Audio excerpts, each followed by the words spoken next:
अब हम देखेंगे प्रक्षेप्य गति, जो मोस्ट इम्पॉर्टेंट टॉपिक है द्विविमीय गति में इस चैप्टर में, ठीक है ना। द्विविमीय गति का सबसे अच्छा उदाहरण जो है प्रक्षेप्य गति और वृत्तीय गति है। प्रक्षेप्य गति और क्या है, वृत्तीय गति, ठीक है ना। तो अभी हम प्रक्षेप्य गति के बारे में अध्ययन करेंगे, फिर वृत्तीय गति के बारे में। तो प्रक्षेप्य गति क्या होता है? तो जब किसी वस्तु को किसी प्रारंभिक वेग से क्षैतिज से किसी कोण पर ऊर्ध्वाधर दिशा से भिन्न किसी अन्य दिशा में फेंका जाता है, तो वह वस्तु ऊर्ध्वाधर तल में एक वक्राकार पथ पर गति करती हुई पृथ्वी पर किसी अन्य स्थान पर जा गिरती है। तब वस्तु की गति को प्रक्षेप्य गति कहते हैं, ठीक है। परिभाषा पढ़ने से नहीं समझ में आ रहा है, यदि एग्जाम्पल मैं बताऊंगी तो आप लोगों को आसानी से समझ में आ जाएगा, ठीक है। आप यदि कैच खेलते हैं बॉल से, तो यदि बॉल को फेंकते हैं तो वो कौन सी गति है? प्रक्षेप्य गति है। कैसे? ठीक है। यदि तोप से हम लोगों ने क्या बारूद दाग दिया, ठीक है, वो भी कौन सी गति है? प्रक्षेप्य गति है। और एग्जाम्पल देखते हैं, विमान से यदि कोई भी ऊंचाई से जो है वायुयान उड़ रहा है और वहाँ से यदि हमने क्या गिराया, बम गिराया, तो वो भी प्रक्षेप्य गति है। मतलब प्रक्षेप्य गति को यदि डायग्राम से मैं समझाऊं तो किस प्रकार से रहेगा। यहाँ पे कोई व्यक्ति यदि खड़ा है जमीन तल में, ठीक है, और किसी वस्तु या गेंद को फेंकेगा तो वो कुछ इस प्रकार से गिरेगा, पहले ऊपर जाएगा, फिर क्या आ जाएगा, धरातल पे आ जाएगा, ठीक है। तो हमको वस्तु को कैसे फेंकना है? किसी प्रारंभिक वेग से, यहाँ से हमने एक प्रारंभिक वेग से फेंका किसी वस्तु को, ठीक है ना, तो ऊर्ध्वाधर दिशा में नहीं फेंकना है। ऊर्ध्वाधर से भिन्न किसी अन्य दिशा में फेंकने पर वस्तु जो है वक्राकार पथ का अनुसरण करते हुए पृथ्वी पर किसी अन्य तल पर गिरती है। पृथ्वी तल में ही गिरेगी, परंतु किसी अन्य स्थान पर गिरेगी। तो वस्तु की इस गति को क्या कहते हैं? प्रक्षेप्य गति कहते हैं। क्या कहते हैं? प्रक्षेप्य गति। अब परिभाषा पढ़ूं तो आसानी से समझ में आएगा। तो जब किसी वस्तु को किसी प्रारंभिक वेग से क्षैतिज से किसी कोण पर, देखो क्षैतिज से कुछ कोण बनेगा ना, क्षैतिज से किसी कोण पर ऊर्ध्वाधर से भिन्न, ऊर्ध्वाधर में नहीं फेंकना है, ऊर्ध्वाधर से भिन्न किसी अन्य दिशा में फेंका जाता है, तो वस्तु ऊर्ध्वाधर तल में एक वक्राकार पथ पर गति करती हुई पृथ्वी पर किसी अन्य स्थान पर जा गिरती है। वक्राकार पथ का अनुसरण करते हुए किसी अन्य स्थान में जा गिरती है, तब वस्तु की गति को प्रक्षेप्य गति कहते हैं, ठीक है। फेंकी जाने वाली वस्तु को प्रक्षेप्य कहते हैं, ठीक है। जो वस्तु, मान लो बॉल फेंके, ठीक है, गेंद, ठीक है, उस वस्तु को क्या कहेंगे? प्रक्षेप्य कहेंगे, ठीक है। उदाहरण है विमान से गिराए बम, गतिशील विमान से, ठीक है ना, तो वो क्या होगा? यदि वायुयान इस प्रकार से चल रहे, हमने बम गिराया, तो वो जो है वक्राकार गति का अनुसरण करते हुए पृथ्वी तल में गिरेगी, तो इसी को क्या कहेंगे? प्रक्षेप्य गति कहेंगे। क्षैतिज दिशा में फेंकी गई गेंद जो फेंकते हैं वो भी इस प्रकार से वक्राकार पथ का अनुसरण करते हुए गिरती है। तो ये किसका उदाहरण है जी? प्रक्षेप्य गति का, ठीक है ना। कुछ एजम्पशन है इसमें, ठीक है, वो देखते हैं हम। प्रक्षेप्य गति में वायु के प्रतिरोध को नगण्य माना जाता है, ठीक है ना। यदि हम किसी वस्तु को फेंकते हैं तो वायु क्या करती है? उसका विरोध करती है, परंतु यहाँ वायु के विरोध को क्या माना गया है? नगण्य माना गया है, ठीक है। प्रक्षेप्य के वेग का क्षैतिज घटक सदैव नियत रहता है, किंतु ऊर्ध्वाधर घटक गुरुत्वीय त्वरण जी से प्रभावित होता है, ठीक है। जब हम किसी वस्तु को इस प्रकार से फेंक रहे हैं तो ये ऊर्ध्वाधर दिशा में भी गति कर रहा है प्लस क्षैतिज दिशा में भी गतिशील है, ठीक है। तो जो क्षैतिज गति है वो गुरुत्वीय त्वरण से क्या रहेगी? अप्रभावित रहेगी, क्षैतिज गति, ठीक है। परंतु ऊर्ध्वाधर गति क्या होगा? वो गुरुत्वीय त्वरण से प्रभावित ऊपर की ओर जाएंगे, तो हम जानते हैं गुरुत्वीय त्वरण सदैव नीचे की ओर कार्य करता है, तो ऊपर की ओर भेजेंगे तो क्या होगा? उसको नीचे की ओर आकर्षित करेगा, ठीक है। तो ये ऊर्ध्वाधर घटक के लिए, ऊर्ध्वाधर वेग के लिए तो जो गुरुत्वीय त्वरण है वो प्रभावित करेगा, परंतु क्षैतिज घटक, देखो इस दिशा में यदि बॉल को लुढ़काएं तो उस पर गुरुत्वीय त्वरण का कोई प्रभाव होगा क्या? नहीं होगा। तो केवल ऊर्ध्वाधर घटक पर जो है गुरुत्वीय त्वरण प्रभावित होगी, गुरुत्वीय त्वरण से प्रभावित होगा, परंतु क्षैतिज वेग जो वाला घटक है, क्षैतिज घटक, वो गुरुत्वीय त्वरण से प्रभावित नहीं होगा। ठीक है ना, क्योंकि इस दिशा में गति कर रहा है, परंतु हमारा गुरुत्वीय त्वरण नीचे की ओर है। ठीक है, इसीलिए प्रक्षेप्य गति देखते हैं। तो यहाँ दो प्रकार से हमको जो है प्रक्षेप्य गति का अध्ययन करना है। पहला है उसमें से जब किसी ऊंचाई से प्रक्षेप्य को क्षैतिज दिशा में फेंका जाए। ठीक है, पहले एक गति का हम देखते हैं। तो हम क्या है, एक मीनार में चढ़ गए हैं। यहाँ एक मीनार है, ठीक है, जिसकी ऊंचाई क्या है, पृथ्वी तल से y है। ठीक है, तो इस मीनार से हमने किसी वस्तु को प्रारंभिक वेग से फेंका, तो वो जो है पृथ्वी तल पर पॉइंट A पर जा गिरी। ठीक है, तो हम क्या करेंगे, यहाँ पर प्रारंभिक वेग u से फेंक रहे हैं। ठीक है, तो ये क्षैतिज दिशा में वेग होगा। देखो इस प्रकार से फेंकेंगे, इस प्रकार से, तो ये क्षैतिज दिशा में प्रारंभिक वेग है। ऊर्ध्वाधर दिशा में प्रारंभिक वेग है क्या? नहीं है। हम क्षैतिज दिशा से होता हुआ फेंकेंगे ना, तो ऊर्ध्वाधर दिशा में वेग क्या होगा, 0 होगा। ठीक है, ध्यान रखेंगे इन सब चीज़ों को। तो क्या क्या चीज़ें हमको प्राप्त हुई ये देखते हैं। जब किसी ऊंचाई से प्रक्षेप्य को क्षैतिज दिशा में फेंका जाए, माना कि किसी वस्तु को y ऊंचाई के मीनार की चोटी से क्षैतिज दिशा में प्रारंभिक वेग u से फेंका जाता है। ये प्रारंभिक वेग किसके लिए है? क्षैतिज दिशा के लिए। ऊर्ध्वाधर में वेग क्या होगा जी? 0 होगा। ध्यान रखेंगे। vx ऑफ 0 समय प्रारंभिक वेग है, मतलब समय क्या है जी? 0 है। उसको कैसे दर्शाते हैं हम? vx ऑफ 0 क्षैतिज दिशा के लिए x और ऊर्ध्वाधर दिशा के लिए y। ठीक है ना, समय y इज इक्वल टू समय 0 पर ऊर्ध्वाधर दिशा में वेग क्या हो गया? 0 हो गया, क्योंकि प्रारंभिक वेग देखो क्षैतिज से स्टार्ट हो रहा है, इसलिए ऊर्ध्वाधर वेग क्या हो गया जी? प्रारंभिक 0 हो गया। ठीक है, जो जो चीज़ें हमको इस डायग्राम से पता लग रही है वो हम लिख देते हैं। ठीक है, वस्तु पर गुरुत्वीय त्वरण g सदैव ऊर्ध्वाधर नीचे की ओर होगा। भाई गुरुत्वीय त्वरण सदैव नीचे की ओर ही कार्य करता है। ठीक है, तो x एक्सिस में और ये y एक्सिस हमने इस प्रकार से दर्शाया है, तो x एक्सिस में त्वरण क्या होगा?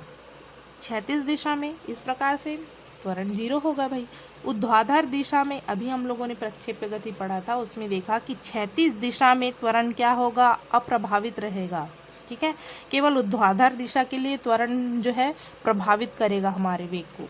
ठीक है, तो क्षैतिज दिशा में मतलब ax में त्वरण क्या हो गया? 0। ay के लिए त्वरण क्या हो गया? g पॉजिटिव लेंगे, वस्तु नीचे की ओर आ रही है और त्वरण भी नीचे की ओर लग रहा है, या कह सकते हैं जब नीचे की ओर आ रहा है तो वेग बढ़ रहा है कि नहीं उसका।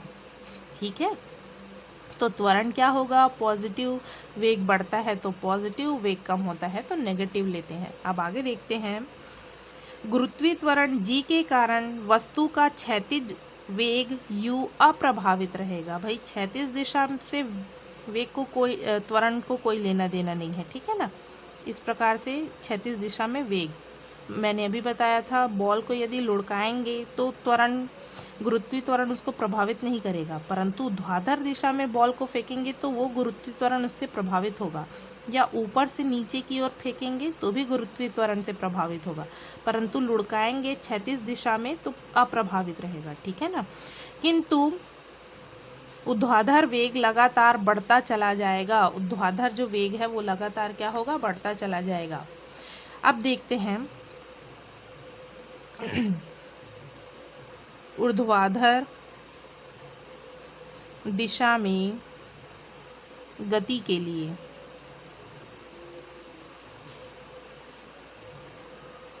यहाँ वस्तु दो प्रकार से गति कर रही है।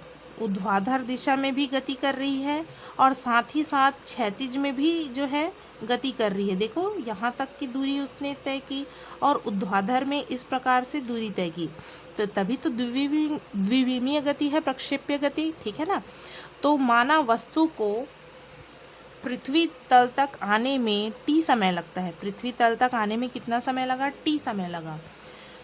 तथा वस्तु मीनार की तली से x दूरी पर पृथ्वी से टकराती है। ठीक है, कितनी दूरी पर टकराई? x दूरी से जो है पृथ्वी पर टकराई। y ऊंचाई से फेंके हैं, ठीक है, यहाँ तक आके वो टकराया। कितनी दूरी तय किया? क्षैतिज में x दूरी तय किया। तो ऊर्ध्वाधर दिशा में गति के लिए हम देखते हैं तो vy ऑफ 0 प्रारंभिक ऊर्ध्वाधर वेग क्या है जी? 0 है। हमने तो क्षैतिज वेग से फेंका था, ठीक है ना। तो ay ऊर्ध्वाधर दिशा में त्वरण प्रभावित है तो g लिख दिए। समय t में विस्थापन क्या हो गया? y of t is equal to y। कितना विस्थापन हुआ? जितना ऊंचाई है उतना विस्थापित हुआ, नीचे आ गया। ये कुछ गति के द्वितीय समीकरण जैसा है। s is equal to you t plus half a t square. इसका निगमन अभी हम लोगों ने किया है। ये y एक्सिस के लिए है या ऊर्ध्वाधर अक्ष के लिए है, ठीक है ना। तो जितने भी ऊर्ध्वाधर घटक है वो आ जाएंगे। तो y ऑफ t आ जाएगा। स्थिति को कैसे दर्शाते हैं? x और y के टर्म्स में। तो ये y ऑफ t, u की जगह u vy ऑफ 0 प्रारंभिक वेग इंटू t प्लस 1/2 त्वरण की जगह y एक्सिस वाला त्वरण, ठीक है, इंटू टी स्क्वायर। ये याद है तो ये आसानी से लिख सकते हैं, ठीक है ना। तो y इज इक्वल टू प्रारंभिक वेग y एक्सिस में 0 है इंटू टी प्लस 1/2 y का मान ए वाई की वैल्यू z है, ठीक है, टी स्क्वायर। तो y इज इक्वल टू क्या आ गया? 1/2 जी टी स्क्वायर, ठीक है। समीकरण 1 नाम दे दिए। अब क्षैतिज दिशा में गति के लिए देखते हैं तो क्षैतिज में प्रारंभिक वेग है क्या? u है। तो v x of 0 is equal to प्रारंभिक वेग x एक्सिस में u ले लिए। त्वरण क्या है? क्षैतिज दिशा में वेग जो है वो त्वरण से अप्रभावित रहता है तो 0 लिख दिए, ठीक है। तथा समय t में क्षैतिज विस्थापन, तो क्षैतिज दिशा में कितना दूरी तय किया था? तो x दूरी तय किया था। तो x ऑफ t समय में कितना दूरी? x दूरी। तो पुनः जो है गति का द्वितीय समीकरण, परंतु x एक्सिस के लिए, ठीक है। तो जितने भी x वाले घटक हैं उनको लिखेंगे, ठीक है। तो x of t is equal to x प्रारंभिक वेग u है इंटू टी प्लस 1/2 a की वैल्यू 0 हो गई, ठीक है, त्वरण 0 है, टी स्क्वायर। तो x is equal to you T आ गया। t का वैल्यू निकालेंगे तो x अपॉन यू, समीकरण 2। समीकरण 1 में t की वैल्यू रख देंगे तो क्या मिल जाएगा हमको? t is equal to y is equal to 1/2 g x upon u का होल स्क्वायर, या y is equal to 1/2 g upon u square into x square. ये जो है परवलय के समीकरण, परवलय का 2 प्रकार से समीकरण होता है। y is equal to 4x square और एक होता है y is equal to ax plus minus, यहाँ पे प्लस माइनस होता है, प्लस में भी हो सकता है माइनस में भी, bx स्क्वायर। तो ये परवलय के समीकरण जैसा कुछ नज़र आ रहा है। तो समीकरण ही परवलय का है तो हम कह सकते हैं कि जो वस्तु का जो पथ होगा वो कैसा होगा जी? परवलयाकार होगा। इस प्रकार से था, ठीक है, परवलयाकार आकार में। हमने क्या ले लिया यहाँ पर? ध्यान दीजिए, 1/2 जी अपॉन यू स्क्वायर को नियतांक। गुरुत्वीय त्वरण का मान नियत रहेगा, क्षैतिज वेग भी नियत है, तो 1/2 भी एक नियतांक है या कांस्टेंट है, तो इन सभी को नियतांक ले लिए b, ठीक है ना। तो ये परवलय का समीकरण बन गया, ठीक है, समझ में आ गया होगा सभी को। इसलिए जो है वस्तु प्रक्षेप्य गति में किस पथ का अनुसरण करती है? परवलयाकार पथ का अनुसरण करती है, क्योंकि उसका समीकरण ही उसी टाइप का आया है, ठीक है। मैथमेटिकली भी प्रूफ कर दिए और देखे भी हैं तो उससे भी पता चलता है कि परवलयाकार पथ होता है, ठीक है। दूसरी जो है प्रक्षेप्य गति, जब हम वस्तु को कहाँ से फेंकेंगे? पृथ्वी तल से। पृथ्वी तल से यदि किसी वस्तु को फेंकेंगे तब जो है हमको प्रक्षेप्य गति का वर्णन करना है, ठीक है ना, उसके लिए व्यंजक देखना है। तो माना कोई वस्तु मूल बिंदु O से क्षैतिज के साथ थीटा कोण बनाते हुए प्रारंभिक वेग u से फेंक रहे हैं हम। कौन से वेग? प्रारंभिक वेग u से। तो यहाँ देखिए ऊर्ध्वाधर और क्षैतिज घटक इस प्रारंभिक वेग के हो जाएंगे। ठीक है, तो यहाँ देखिए थीटा की ओर क्या लेते हैं, u cos थीटा, घटकों का वियोजन हम लोगों ने देखा है, और थीटा इसके लंबवत क्या लेते हैं, u sin थीटा। यहाँ जो है वस्तु जो है ऊर्ध्वाधर वेग से भी बढ़ रहा है और साथ साथ क्षैतिज वेग, देखो इस प्रकार से आगे बढ़ रहा है, ऊंचा भी उठ रहा है, ऊपर की ओर भी जा रहा है, प्लस क्षैतिज दिशा में भी आगे की ओर बढ़ रहा है। तो इसमें ऊर्ध्वाधर घटक में भी वेग होगा और क्षैतिज घटक में भी वेग होगा, ध्यान रखेंगे इसको, ठीक है ना। तो क्षैतिज घटक क्या होगा, u cos थीटा, और ऊर्ध्वाधर घटक क्या होगा, u sin थीटा में वियोजित हो जाएगा। ठीक है, क्षैतिज घटक पर गुरुत्व का कोई प्रभाव नहीं पड़ता। इस दिशा में जब आगे बढ़ रहा है इस वेग से, u cos थीटा पर जो है गुरुत्व का कोई प्रभाव नहीं पड़ रहा है, केवल जो है ऊर्ध्वाधर ऊपर की ओर यदि हम बढ़ रहे हैं उस वेग पर जो है गुरुत्वीय त्वरण का प्रभाव पड़ेगा। ठीक है ना।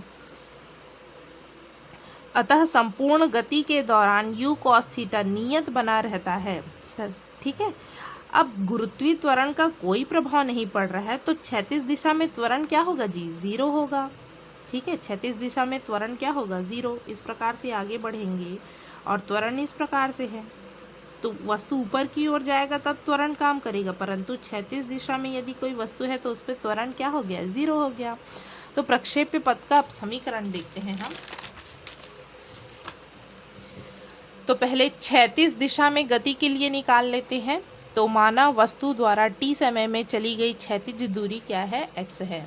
ठीक है, क्षैतिज दिशा में कितनी दूरी तय की है उसने, x दूरी तय की है।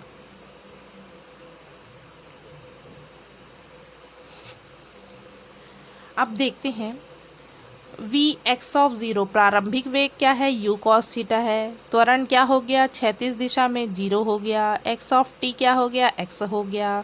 अब गति का द्वितीय समीकरण जानते हैं, s = ut + ½ at², इसी का इस्तेमाल करते हैं। तो क्षैतिज घटक जितने भी हैं, s की जगह x, u की जगह प्रारंभिक वेग Vx, a की जगह ax लिख दिए। ठीक है, त्वरण 0 हो गया, मान रख दिए, प्रारंभिक वेग u cos थीटा मान रख दिए। तो इस प्रकार से हमको ये मिल गया। समय t का मान निकालते हैं तो x/u cos थीटा आ गया। ठीक है, समीकरण 1 नाम दे दिए। अब ऊर्ध्वाधर दिशा में गति के लिए देखते हैं। तो माना वस्तु t समय में चली गई दूरी क्या है, y है। t समय में कितना दूरी चल रहा है, मान लो y दूरी चल रहा है। तो Vy = प्रारंभिक वेग क्या है, u sin थीटा, ऊर्ध्वाधर घटक में। अब त्वरण क्या हो गया, हम वस्तु को इस प्रकार से ऊपर की ओर फेंक रहे हैं, ठीक है ना, और गुरुत्वीय त्वरण नीचे की ओर कार्य कर रहा है, तो इसका वेग बढ़ेगा कि कम होगा, तो वेग कम हो रहा है, इसलिए यहाँ त्वरण को नेगेटिव लेना पड़ेगा। ठीक है, -g ले लिए, y बराबर y ले लिए। गति के द्वितीय समीकरण का उपयोग करते हैं और जितने भी y वाले घटक हैं उनको लिख लेते हैं। ठीक है, तो y = u sin theta × t -1/2 gt², जो भी वैल्यूज़ हैं वो पुट कर दिए। t का वैल्यू समीकरण 1 से रख देते हैं, क्या है, x/u cos थीटा रख दिए मान, तो क्या आ गया, sin थीटा बटे cos थीटा को tan थीटा लिख सकते हैं, x tan थीटा, u से u कैंसिल हो जाएगा। ठीक है, -1/2 g, ये x का स्क्वायर हो गया, 2u² cos² थीटा हो गया। उपर्युक्त समीकरण पर वलय y = ax प्लस माइनस, ये a का काम करेगा, ये x हो गया, प्लस माइनस होता है b, तो ये g2u² cos² थीटा, ये तो नियत ही है, ये भी नियत है, गुरुत्वीय त्वरण भी नियत है, तो इसको नियतांक लिख सकते हैं, x² के अनुरूप है। अतः प्रक्षेप्य पथ क्या होगा, परवलयाकार होगा। परवलय का समीकरण मिला है तो परवलयाकार होगा। ठीक है, ये प्रूफ करने के लिए आता है कि सिद्ध कीजिए कि प्रक्षेप्य का पथ परवलयाकार होता है। तो इस प्रकार जो है आपको डायग्राम बना के पूरा सॉल्यूशन करना है। ठीक है, बहुत ही आसान था ये भी।